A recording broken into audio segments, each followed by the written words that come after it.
Hi everyone, and welcome to another episode of the Performance Cafe. It's fabulous to be here with you today in the Performance Cafe, and we continue our series on self-leadership. And today's topic is self-motivation. Now, the sort of definition of motivation is that it's the internal drive that prompts individuals to take action towards achieving their goals. And it's technically correct, but so boring, right? So I actually think that a better definition of motivation is that motivation is the spark. It is the spark. It lights the fire. It's the spark that gets the fire going, and it's the spark that ignites maybe others, right? And the whole concept is that there's this bias towards action. We all know people who are gifted, talented, and wonderful. And they've got these ideas of, I want to write a book, I want to start a business, I want to do a career change, I've got a fabulous idea for this holiday I want to go to. If it never comes to action, if motivation never leads them to actually do something about it, an entire opportunity is lost. And sometimes that's quite sad that we miss out on all these fabulous things. So I think there's that definite call to action, to move towards actually doing something about it. Now, when I was growing up, it was about grit and determination and discipline and consistency. It was about if you really want this, you would work so hard that you would kill yourself for it. And there's a place for that, right?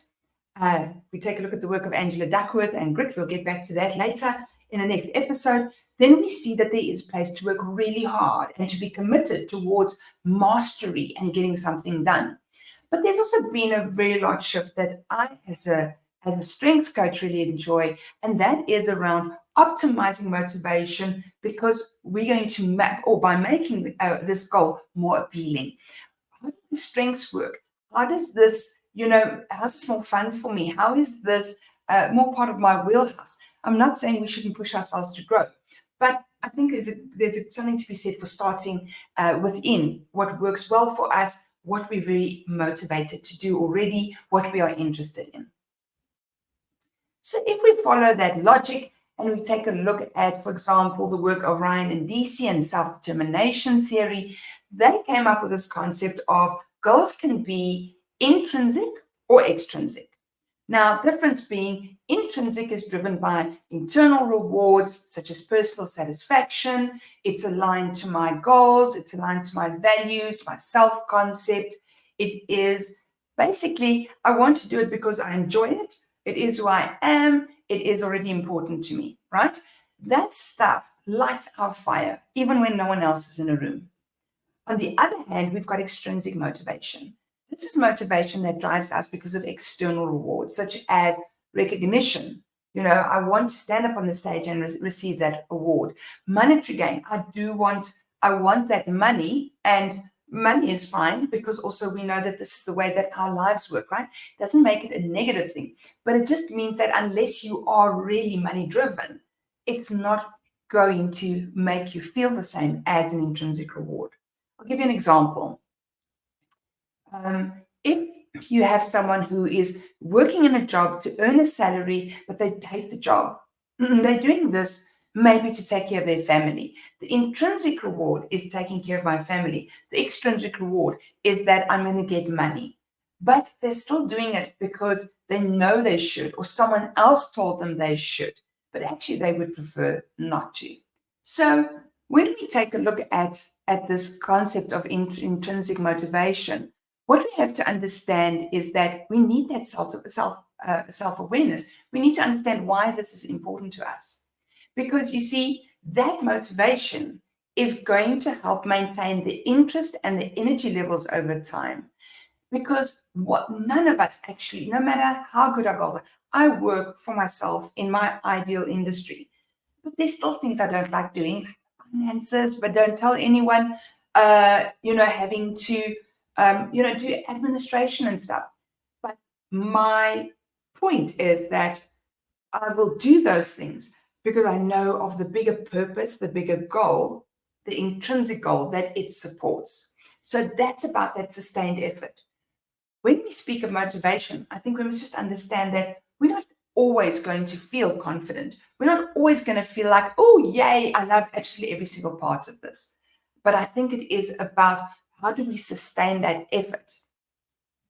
Now, Albert Bandura said that self-efficacy, so being able to maintain this effort, is developed by taking small, continuous steps through the goal.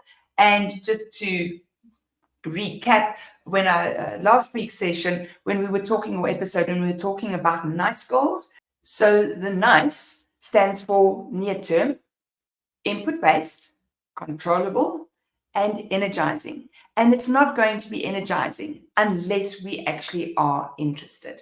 But now I hear you saying to me, but Innocent, that means that we're basically never going to step out of our comfort zone. I don't think that's necessary. I think what we do is we can really start from a firm base of what's interesting, what am I good at, and we can grow from that.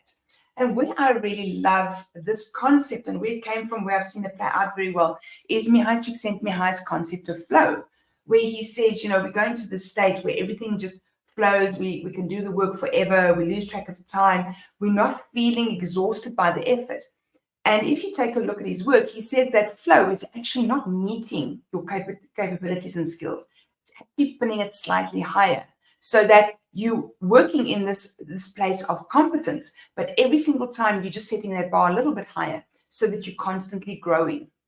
And so I think that's what we can do. And I think the more outrageous and long-term the goal is, maybe the closer within our comfort zone we keep it initially. And then as we start gaining traction, we can move out into more of a challenging situation. Or maybe we have some real stretch goals and some that are actually quite within our capabilities. No reason to always stay where you are. Well, I hope that you've enjoyed this episode and that you can be motivated to go and take care of your next goal. And then I will see you next week at the Performance Cafe.